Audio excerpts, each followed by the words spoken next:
What's going on there, everyone? Well, we made it through another round of Democratic debates, which they don't seem to really be getting any better. There's no, to me, real standouts from it. It kind of makes me think of, I don't want any of these people becoming president, to be honest with you. They don't seem to have anything together, really. The things the policies they are saying they want to put forward, there's still a lot of mystery behind them because they can't quite explain who's going to pay for it. They kind of sugarcoat things of like, this is how we're going to pay for it. You're not going to be affected. The middle class isn't going to be affected, this, that, and the other. But they can't explain why very well. Why the middle class wouldn't be affected. How it's only going to attack the billionaires. I hate to tell you, there's just not enough billionaires in this country to really do the things they want to do. But I digress. Let's get into this story. Excuse me. From the Daily Caller. Drudge poll.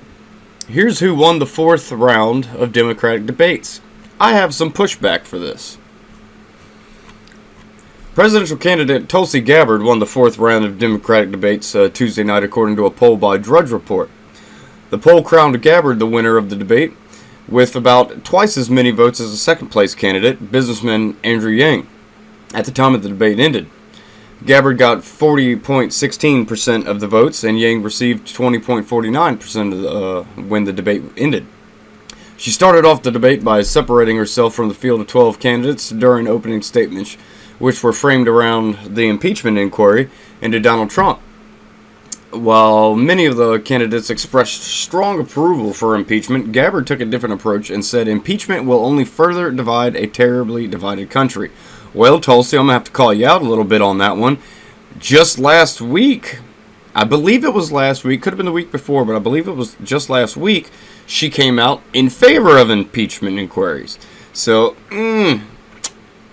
You need to get it together, Tulsi. What do you support or do you not support? Really, it doesn't matter to me because Trump's not going to get impeached. It's just not going to happen.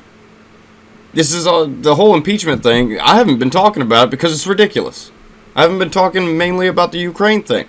It's all ridiculous. I don't care. I honestly don't. I don't care that Trump talked to them. Because, in my opinion, as the President of the United States, trying to weed out corruption, he should be able to talk to them just like he did. That was, to me, a perfectly acceptable phone call. I don't think the phone call was perfect, as the President said, but I think it's a perfectly acceptable phone call. No problem. No problem there. But, I don't even really care about Biden's son and what they did. I just don't care. It's not pertinent to me and the direction I feel we need to be working on. So I just don't care. Sorry, that was a little tangent. If impeachment is driven, quote, if impeachment is driven by these hyper-partisan interests, it'll only further divide a terribly divided country, Gabbard said. Unfortunately, this is what we have already seen play out, as calls for impeachment really began shortly after Trump won his election. As unhappy as that may make us Democrats, he won that election in 2016.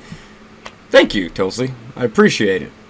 And I do like, because I feel like that was a little jab and a little, just a little hook to Hillary Clinton. You know, because Hillary Clinton still says she won in 2016, even though she's not currently in the White House. So I don't know how she keeps getting that she won. Sorry. There's the popular vote and then, the Electoral College.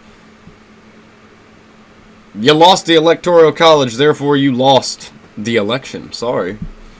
But she acts like she doesn't know how it works. She's been in government for how long? The Congresswoman hit back at CNN and the New York Times, the two outlets moderating the event in Ohio, for smearing her, saying they suggested she is a Russian asset and an Assad apologist. No, I also disagree with that.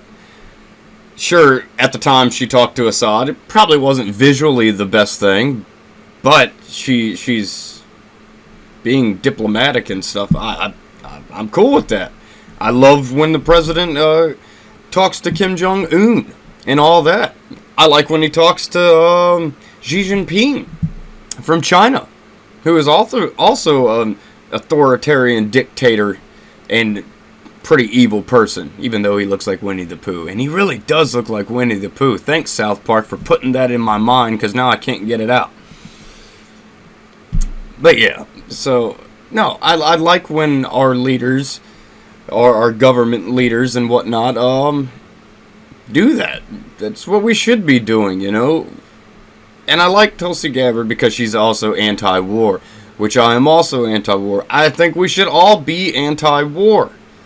Why? Why are we fighting all these stupid wars, these endless wars? You know, I'm completely with Trump. Lindsey Golden Graham has really disappointed me in the past 2 weeks with the way he's dealing with Syria and all that. Who cares? Trump's right. Why are we there? Why are we still there? We don't need to, every time we fight a war, go into a place and say, okay, now we're going to stay here forever. I know that used to be the way we did things. We shouldn't do that no more, you know. Also, I digress. Not only that, but New York Times and CNN have also smeared veterans like myself for calling for an end to this regime change war, she said. Just 2 days ago, the New York Times put out an article saying that I'm a Russian asset and an Assad apologist, and all these different smears. This morning, a CNN commentator said on national television that I'm an asset of Russia. Completely despicable. Well, welcome to the club, Tulsi Gabbard. Welcome to the club. If you say, God, she's pretty. That's a pretty woman. But if you sit there and say anything that doesn't fit the twisted narrative of the modern Democratic Party, because they used to be anti-war and all this. They used to be where a lot of younger conservatives think now, because unfortunately there's still a lot of neocons in the Conservative Party, which will slowly be weeded out through time, you know. The more modern conservatives, this is strictly my opinion and from just personal experience, but us modern younger conservatives, for the most part, are very anti-war. We support our troops and all that, to support the military, because they are a very big asset to us. You know, they protect us like they should. That's kind of the goal, to protect us, to protect our land. We shouldn't be going over and doing all these regime change wars, which we've seen for the past decades and decades. That's what we've been doing. And all of it's been doing is getting our young men and women killed. I'm not for that. Gabbard called out her competitors multiple times throughout Tuesday's debates as well, asking Massachusetts Senator Elizabeth Warren if she would join her in calling for an end to this regime change war in Syria, finally. Although she hit back at other candidates, the 38-year-old also admitted it's not fair to ask someone or some of the older candidates about their health and fitness in regards to their ability to serve their country. I disagree. I think it's perfectly fair. You know, age and health is a very big factor in who we're going to elect to be the president. Simple as that. The moderator asked Vermont Senator Bernie Sanders, former Vice President Joe Biden, and Massachusetts Senator Elizabeth Warren about their ability to serve in office given their ages. Sanders in particular has had health scares, suffering from a heart attack on October 1st. Sanders in particular, Joe Biden. Joe Biden's literally had the top of his head cut off and his brain played with. That to me is a lot more serious than a heart attack. I know a lot of older people who have had heart attacks and they got a couple stents put in and they were fine. Like, fine for years and years and years. But Biden's more of an issue when it comes to health.